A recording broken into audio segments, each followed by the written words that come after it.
The stars were quiet above Station A-17, a forgotten piece of metal floating in the cold edge of the galaxy. It wasn't important, not anymore. It was the kind of place where people were sent when others wanted them to be forgotten. Princess. Yulari sat alone in a dim room. The lights flickered, the walls cracked, and the floor always smelled of rust. She had once lived in a palace made of crystal and light.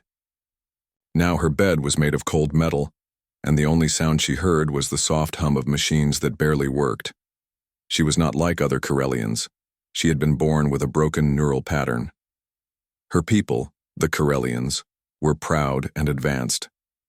Their minds connected directly to machines, to data, to the void net, the massive system that controlled their ships, homes, even thoughts. But Yulari could not connect to it. Her brain was different. To her people, that made her useless, so they sent her away. Not officially. There was no trial, no goodbye. They just told the galaxy she had died in a shuttle accident. Then they put her here, hidden on this old human station run by outdated tech and forgotten rules. No one came to visit. No one cared, until him. Corporal Mason Riker wasn't the kind of man who fit into quiet places. He was tall, scarred, and always looked like he had just come out of a fight. A war veteran from Earth, Mason had been sent to Station A-17 as part of a peacekeeping program. Rehabilitation, the humans called it. In truth, it was just another way to throw broken soldiers into dark corners where they wouldn't cause problems. Mason didn't care much about politics. He wanted silence, away from the memories of war. But silence can be dangerous for a man like him. It makes him think, and when he thought too much, he drank. One day he wandered through the maintenance section of the station, half drunk and bored. That's when he saw her. She sat in a chair near a dusty window, staring at the stars. Her silver skin shimmered in the dim light, and her thin fingers moved slowly in the air, trying to touch something that wasn't there. Her eyes didn't glow like other Corellians. They looked tired. Mason blinked. He had seen many aliens, but never one so alone. He cleared his throat. "Hey." She didn't move. He stepped closer. "You okay?" She turned her head slightly, but didn't answer. Her gaze moved past him like he wasn't there. "She doesn't talk," a voice said behind him. Mason turned. It was a human technician, old and grumpy. Royal trash. Some alien noble's mistake. Corellians dumped her here years ago. "Royal?" Mason asked. "Yeah, princess or something. Doesn't matter now. Brain doesn't work right. They said she was defective." Mason frowned. "That's messed up." The technician shrugged. "Not our problem. We feed her. That's all we're told to do." But Mason didn't leave. The next day he came back. He brought a chair and sat beside her. He didn't say anything, just watched the stars with her. Then he came again. And again, every day. After a week, he brought an old music player and played soft human music. After 2 weeks, he brought a simple painting program and gave her a touch screen. She didn't use it at first, but one day, she tapped it. Just once. A line appeared. Then another. She still didn't talk, but she listened. And Mason noticed things, like how she flinched at loud noises, or how her fingers shook when she tried to hold a spoon, or how the station staff looked at her like she was broken furniture. He hated it. He started fixing her room, replaced the cracked walls with painted panels, brought a soft blanket from Earth, found a human neural glove made for people with nerve injuries and adjusted it for her hands. It helped her draw better. The other workers laughed at him, called him the princess's pet. He didn't care. One evening, after 3 months, Yulari finally spoke. "Why?" she asked, voice soft and dry. Mason looked at her, surprised. "Why what? Why help me?" Mason leaned back. "You looked like you needed it." She stared at him. "No one helps the broken." "Well," he said, "maybe they should." A long silence passed between them. Then she whispered, "They left me here to die. I figured, Mason said. But I'm not them. That night she cried. He didn't touch her, just sat beside her while she let years of pain fall from her eyes. The next day she smiled for the first time. It was small, weak, but real. Mason knew then he couldn't leave this station, not yet, because someone had finally seen her. Not as a defect, not as trash, but as a person, and he would stand by her no matter what came next. Princess Yulari was no longer silent. Her voice was soft, unsure, but it existed. She asked questions now. She smiled sometimes, and she painted beautiful pictures on the screen Mason had given her. Images of planets, animals, and strange places, from her memories. Mason watched her change slowly like a flower growing in the dark. She still struggled to move her fingers. Her speech came in short pieces. Her thoughts sometimes broke in the middle. But he didn't mind. He listened. He waited. He didn't see her as weak. He saw her as strong, for surviving what no one should have to. One evening, as they sat by the window, Yulari touched her glove and opened a file. Mason looked at the screen. It showed a strange language, flowing symbols that moved like water. "What's this?" he asked. "My mind key," she said. "Mind key?" She nodded. "It's my identity, my access to the voidnet. I thought you couldn't connect to it." "I can't," she replied. "But I still have the key. It's hidden, safe. Only I know the code. The council thinks it's lost." Mason sat up straighter. "The council? You mean your people's leaders?" "They erased me," she said calmly. "But I know what they did. The voidnet has records. Secrets." Mason frowned. "What kind of secrets?" Yulari looked at him. Her eyes glowed faintly for the first time. "They sold us." Mason's heart beat faster. "What do you mean?" "The Corellian Council made deals with other empires," she said slowly. "They gave away technology, bioweapons. In return, they got power, credits, and control. But it's illegal, against all interstellar laws. If the galaxy knew, they'd lose everything," Mason finished. Yulari nodded. Mason rubbed his chin. "Why are you telling me this?" "Because I trust you." That hit Mason harder than he expected. She had been betrayed by everyone, her family, her government, even her people. And yet she trusted him, a human, a soldier, a stranger. He took a deep breath. "So what do we do now?" "I need help," she said. "I can't use the voidnet, but maybe, with human tech, we can try." Mason thought about it. The station's tech was old. Human systems didn't link directly to Corellian bio-networks, but maybe there was a way. "I'll figure something out," he said. "You just keep that key safe." But they weren't alone anymore. Far above, in a high orbit, a sleek black ship waited. It had no lights, no ID signal. It didn't show up on most scans. Inside the ship, Commander Kale of the Corellian elite watched a screen. The report was simple. Subject Yulari alive. Confirmed activity with human soldier. Possible security breach. Kale narrowed his eyes. "Orders?" A voice answered through a communicator. Cold. Mechanical. "Retrieve the key. Eliminate the girl." Kale nodded. "As you command." The ship began to descend toward Station A-17. Mason didn't sleep that night. He worked in the old tech bay, wires in his mouth, grease on his arms, piecing together something that had never been built before, a hybrid interface, human tech, Corellian code. It wasn't pretty, but it might work. Yulari watched from the doorway. Her fingers twitched, her body shook, but she stood on her own. "You should rest," Mason said. She walked to him slowly. "I want to help." He handed her a tablet. "Try this.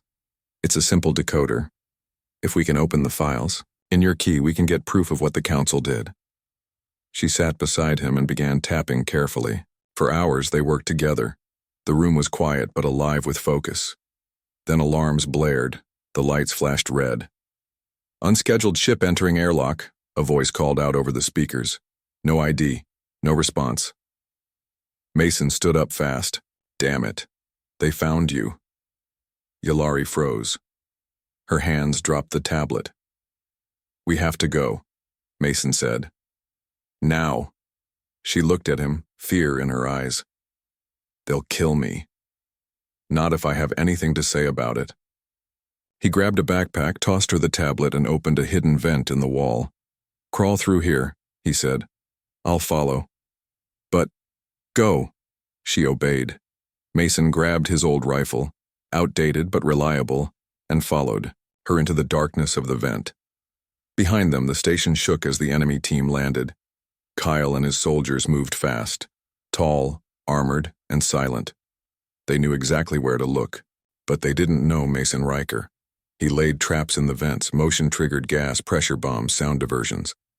As the enemy chased false signals, Mason and Yulari crawled deeper into the station's guts. After 2 hours, they reached the escape pod bay.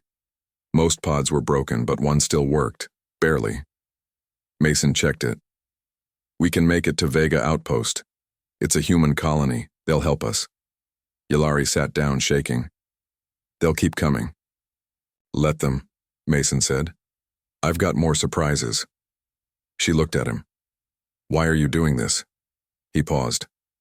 "Because someone has to, and I won't let them hurt you." The pod launched into space just as the elite team reached the bay. Kyle watched them vanish into the stars. He didn't speak. But in his mind, he made a promise. Next time, the human dies first.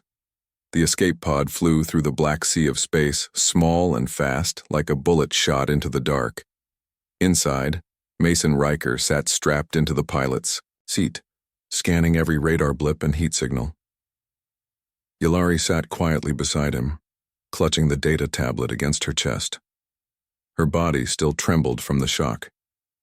She had never been hunted before. She had never had to run for her life. "Don't worry," Mason said, eyes on the screen. "They're not following us yet. The pod was too small to track easily." "They will find us," Yulari whispered. "Maybe, but not before I get us somewhere safe." "Where?" "Old Colony World, human sector. Used to be a mining place. Now it's mostly scavengers and veterans like me. They won't ask questions, and they hate the Corellian Council more than I do." Yulari looked at him. "Why do you hate them?" Mason hesitated. Then he answered, "Because they sold my squad out during the war." She blinked. "They betrayed you too?" He nodded slowly. "We were fighting alongside them. Then they pulled their support and left us behind enemy lines. 6 of us died. Just me and one other made it out."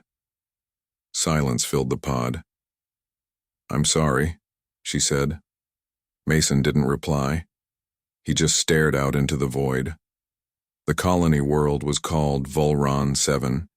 It was dusty, dry, and filled with broken buildings and strange-looking towers made of scrap metal. The sky was gray. The air smelled like rust and oil. Mason led Yulari through the main gate, past guards and mismatched armor. No one asked questions. No one cared who she was. That was why Mason chose this place. He brought her to an old friend, Juno, a retired cybernetic engineer who lived inside a shipping container filled with blinking lights and humming machines. Juno raised an eyebrow when she saw Yulari. "That's the Corellian princess they said was dead." "She's not," Mason said. "And she's got something worth more than all your tech combined." Juno whistled. "You always find trouble, Riker." "Can you help or not?" Juno scratched her head. "I can try." For 3 days they worked. Mason repaired weapons and old drones from the outpost storage. Yulari stayed with Juno, trying to connect her VoidNet key to human systems. It wasn't easy. Her mind still couldn't interface with machines the Corellian way, but Juno was clever. She created a translator chip, something that could read Yulari's brain signals and send them into a human data link. The first time it worked, Yulari cried. "I can feel the net," she whispered. Not fully, but like touching a dream. Data began to pour in. Old files, hidden recordings, secret messages. Some were coded, but some were clear. Mason played one on a dusty screen. It showed a council member speaking to an alien general. "We will deliver the biotech cores as agreed. In return, your ships will assist in controlling the outer colonies. The princess is no longer a concern." Yllari stared in silence. "They planned this long before I was born," she said. Mason nodded. "We have proof now. We just need to send it somewhere people will believe it." Juno folded her arms. "Broadcasting that kind of data will paint a target on this whole planet." "They're already after us," Mason said. "If we don't act, they'll silence her forever." Yllari stepped forward. "I want to speak." Mason looked at her. "To who?" "To the galaxy." Juno shook her head. "The Corellian Council controls most of the main networks. You'll be blocked in seconds." Mason smiled. "Then we don't use their networks." They set up a hidden transmitter, deep inside a mining shaft. It used old human tech, the kind that didn't need permission or clean signals. It was messy, hard to trace, and exactly what they needed. Yllari stood in front of the camera. Her hands still shook, but her eyes were steady. Mason stood behind her, silent and strong.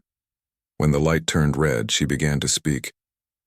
"I am Princess Yllari of the Corellian Empire. I was born with a broken mind, or so they said. They called me a mistake.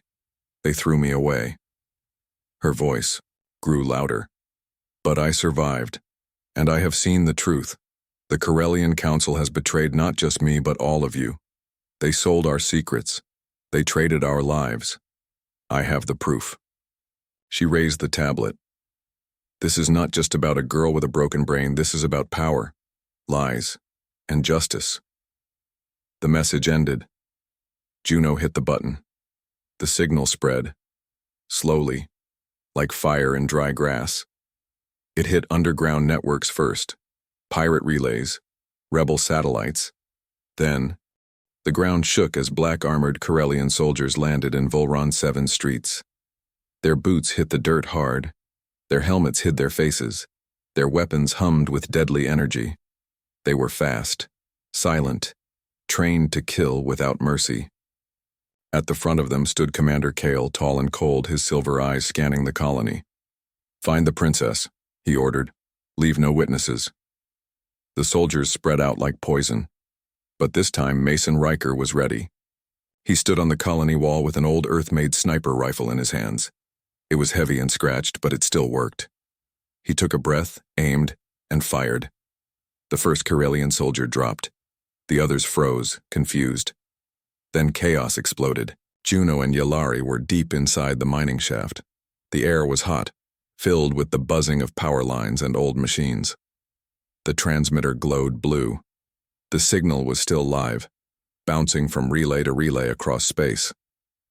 "We need to keep the feed going at all costs," Juno said, typing on an old keyboard. Yllari sat beside her, sweating and shaking. "They're coming, I can feel it." Juno looked at her. "You don't have to do this, you know. We can run." Yllari shook her head. "No more running. I was silent too long." Her eyes went to the screen. The data was still uploading. The Council's secrets, the proof of betrayal. Whole civilizations could fall if this reached the right people. Yllari's voice was small but firm.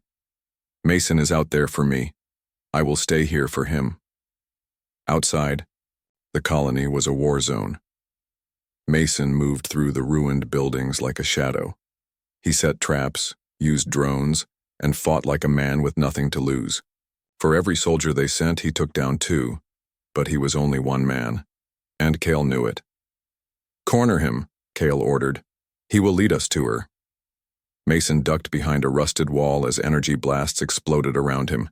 His leg was bleeding, his left arm felt weak, but he kept fighting, because he wasn't fighting for himself. He was fighting for her. Inside the shaft, alarm screamed.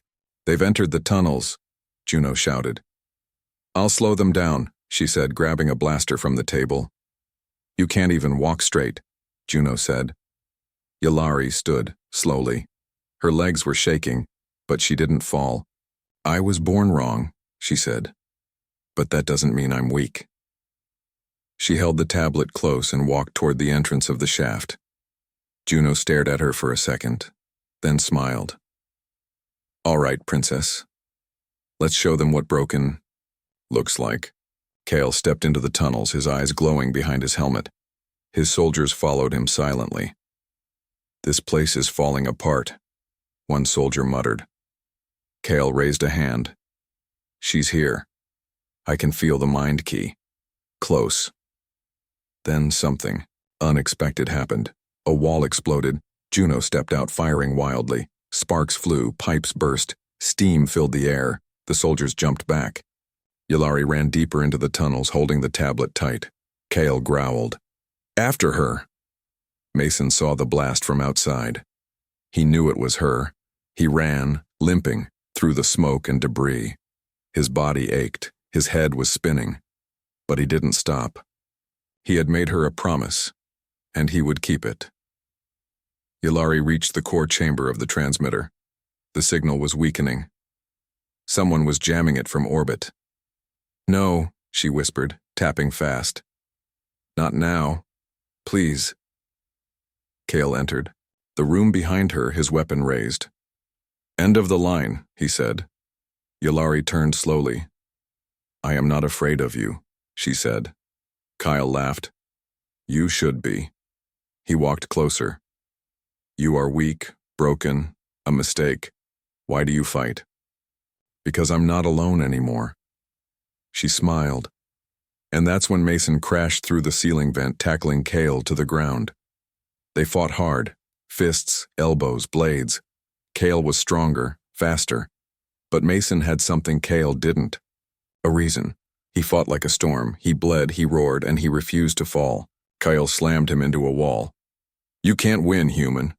Mason grinned, teeth red with blood. "I already did." Yulari hit the final command on the tablet. The signal jumped. A final burst of code shot through the system and reached a hidden, human satellite. The data duplicated, encrypted, and sent itself across dozens of civilian networks. Too fast to stop. Too late to erase. Kale saw the screen flash red. Transmission complete. He turned in rage, and Yulari pulled Juno's old blaster and shot him, once right in the chest. Kale staggered, then dropped. Later, the sky was quiet again. The enemy ships had retreated. Their mission failed. The council had been exposed. All across the galaxy, people were asking questions. And Princess Yulari, disabled, forgotten, once broken, had become a voice of truth. Mason lay on a hospital bed in the colony clinic, bandaged, bruised, alive. Yulari sat beside him, holding his hand.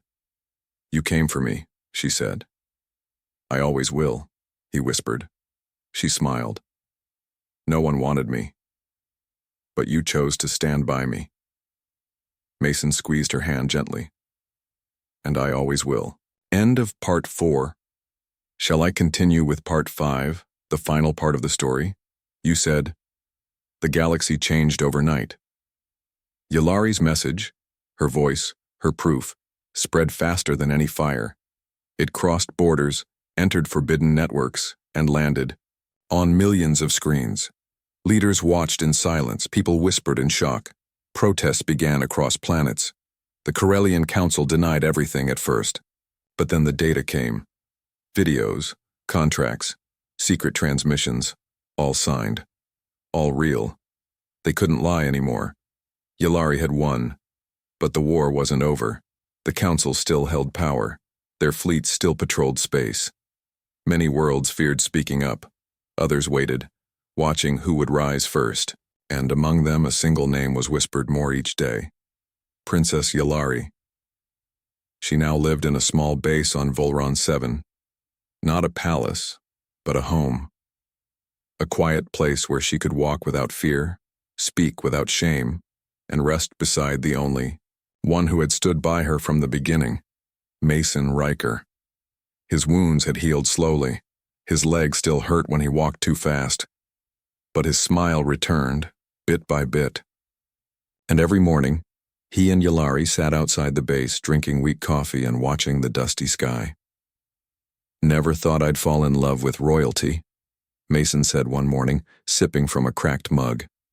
Yalari raised an eyebrow. "I'm not royalty anymore." "You're more than that now." She looked at him. "I don't know what I am." "You're Yalari," he said. "And that's more than enough." One day, a message arrived. It was from Earth's United Assembly, one of the most powerful voices in the galaxy. They wanted to meet Yalari. They wanted to talk about justice, freedom, and a new path. "I'm not ready," Yalari said, staring at the blinking message. "Yes, you are," Mason said. "You've already done the hard part." She didn't speak. He walked up to her and placed a hand on her shoulder. "You don't have to fix everything, you just have to show them who you are." Her fingers curled into fists. She still hated her trembling body, the way her mind sometimes stuttered, the way her voice cracked when she was scared. "But I'm broken," she whispered. "No," Mason said softly. "You're healing." 2 weeks later, she stood in front of the United Assembly's Council Hall. It was huge, made of glass and silver, standing tall on a floating platform over the blue waters of New Earth. Thousands of species watched from the seats above.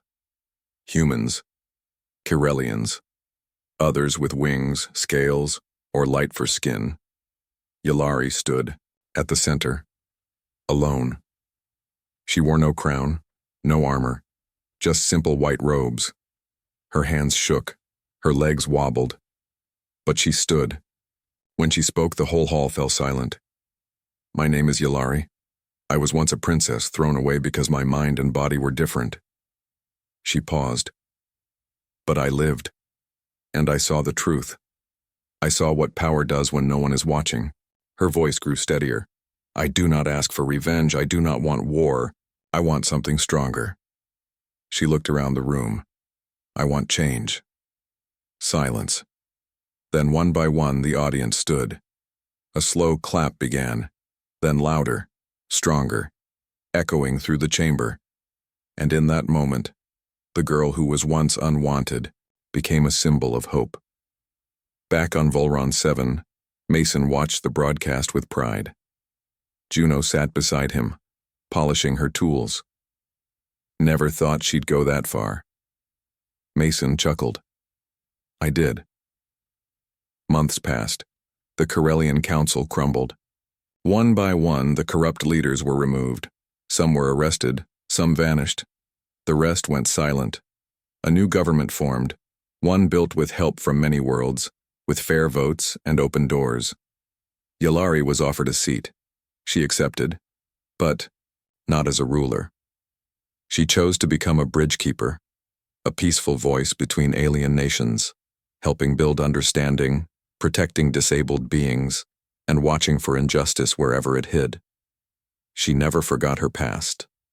And she never forgot the man who helped her stand when no one else did. On her birthday, Mason took her to the highest cliff on Volron 7.